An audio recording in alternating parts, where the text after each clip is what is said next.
I think that normally what you need from the other person may need from you is the thing that you struggle with. And when you can learn to talk about it and work through Right. it, you can say, hey, because to me, I think that if I just believe that, okay, so my birthday is in December, so that's just the way I'm going to be. And you're, you That know, you're I have no control over, I have no say so. I think that whenever you allow something externally to defined. define you, Yeah. or to tell you that, well, this is just how you are, you know, I believe that when you get saved and give your heart to the Lord, Mm-hmm. you can be transformed. And so while you may have been born in a certain month, you may have been born in a certain family, you may have been born in a certain environment, but I believe that it's choices, and we have to make sure that we're choosing, that we choose joy, that we choose peace. We have to choose those things. And so I think that you have to really talk to the other person you're in a relationship with to see what is it that you need from me. Mm-hmm. And that's how you kind of determine.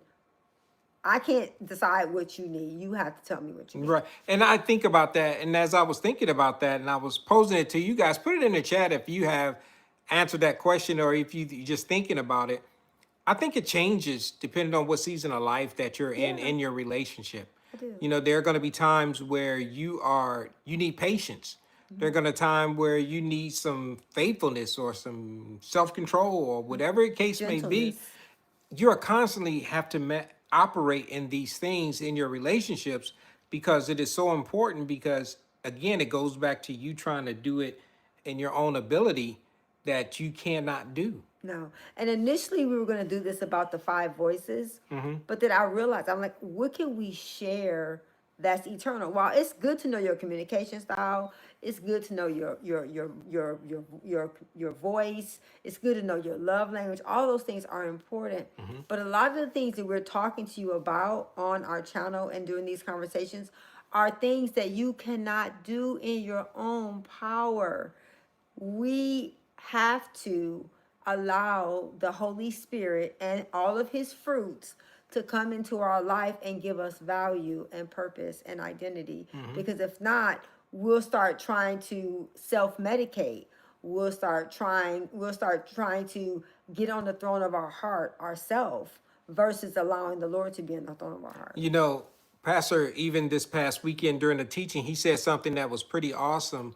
And I knew the definition of the word, but I really thought about it, cynicism. If you don't know what cynicism is, it's basically taking something like your religion and what you believe as your faith, and we're followers of Christ, and mixing something else into it Right.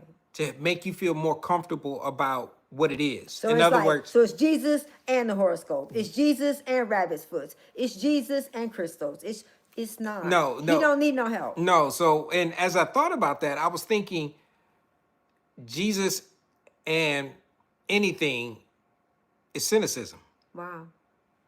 And I was like, wow, that really made me think about, have I ever tried to mix something in Jesus Wow. in myself, Jesus in my ability, Jesus in my capability? Yeah. That's still cynicism. That's still getting away from, no, it's Jesus, Christ period. alone. It's just Jesus, period. Yeah. Because again, if you know that you're incapable of doing something, why would you think you need to add something to it? Right. Because you couldn't do it by yourself. So No. you think it's going to be you, this thing, and God. I think the thing that I love, my favorite verse is Romans 5:8. While we are yet still in sin, Jesus died for us.